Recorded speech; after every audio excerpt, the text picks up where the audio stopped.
Zelenskidən gözlənilməz, Ukraynanın müdafiə planı dəyişir. Ukraynanın müdafiə planını dəyişməyin vaxtı çatıb.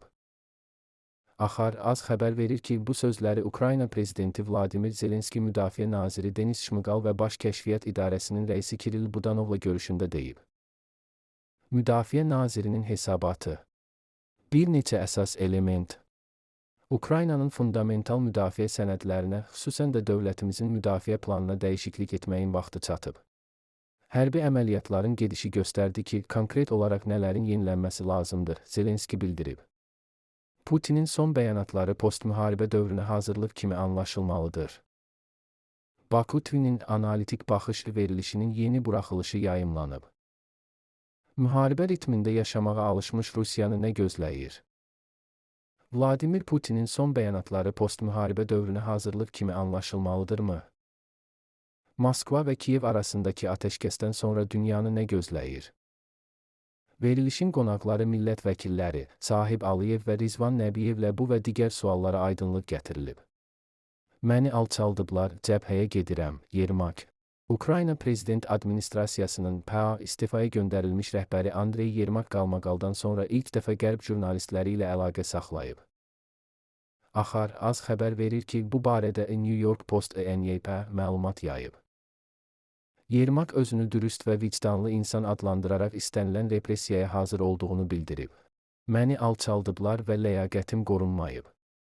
Buna görə də mən Zelenskiyə problem yaratmaq istəmirəm, cəbhəyə gedirəm.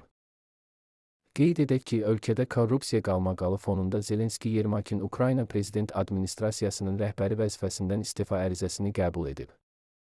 3 ildən çox davam edən müharibənin acı nəticələri, itkilər açıqlandı.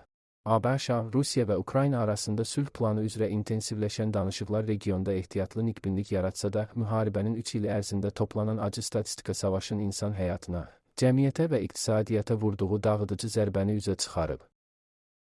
Modern az xəbər verir ki, son beynəlxalq hesabatlar, kəşfiyyat məlumatları və BMT strukturlarının açıqlamaları həm Ukraynanın, həm də Rusiyanın bu münaqişədən hansı ölçüdə zərər gördüyünü açıq şəkildə göstərir. BMT-nin İnsan Haqları Ali Komissarlığı bildirir ki, Ukraynada müharibə başlayandan bəri azı 53 min mülki şəxs zərər çəkib. Onlardan 14.534 nəfəri həlak olub, 38.472 nəfər yaralanıb. Qurum real rəqəmlərin daha yüksək olduğunu istisna etmir, çünki ön xəttə dağıntılar altında qalan meyitlərin sənədləşdirilməsi, işğal zonalarına çıxışın olmaması statistikaya ciddi təsir edir.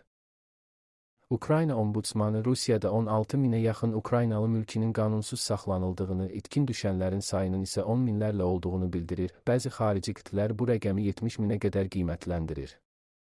Ətraflı. Ukrayna ordusunun itkiləri barədə rəsmi açıqlama yoxdur, lakin Qərb kəşfiyyatı və analitik mərkəzlərinin hesablamaları ağır mənzərə olduğunu göstərir.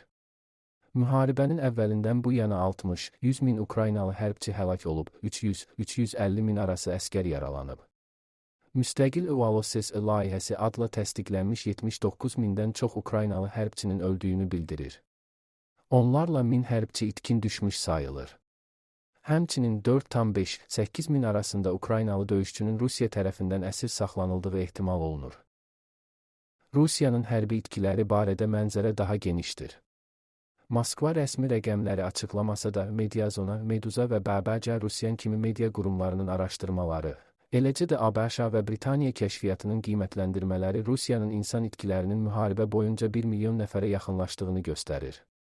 Hesabatlara görə azı 220-280 min Rus hərbçisi öldürülüb, 800 mindən çoxu yaralanıb. Beləliklə, Rusiyanın ümumi hərbi itkiləri 1,1 milyon nəfər arasında qiymətləndirilir. Ukrayna tərəfinin əlində 1,5-3 min arasında Rus əsirinin olduğu bildirilir. Müharibə Rusiya ərazisində də mülki itkilərə səbəb olub. Ukraynanın raket və PAO zərbələrinin nəticəsində Rusiya və Krımda 600-dən çox mülki şəxs həlak olub, yüzlərlə insan yaralanıb və itkin düşüb. Miqyas Ukrayna ilə müqayisədə daha kiçik olsa da, müharibənin Rusiya cəmiyyətinə təsiri hər gün daha çox hiss olunur. İqtisadi zərər də olduqca böyükdür. Kyiv School of Economics-in hesablamalarına görə Ukraynanın fiziki infrastrukturuna vurulan birbaşa ziyan artıq 170 milyard dolları keçib. Dağıntılar arasında yaşayış binaları, sənaye zonaları, enerji sistemləri, körpülər, yollar və dəmir yolu xətləri var. Dünya Bankının RDNA 4 hesabatı Ukraynanın ümumi bərpa ehtiyacını $524 milyard olaraq qiymətləndi.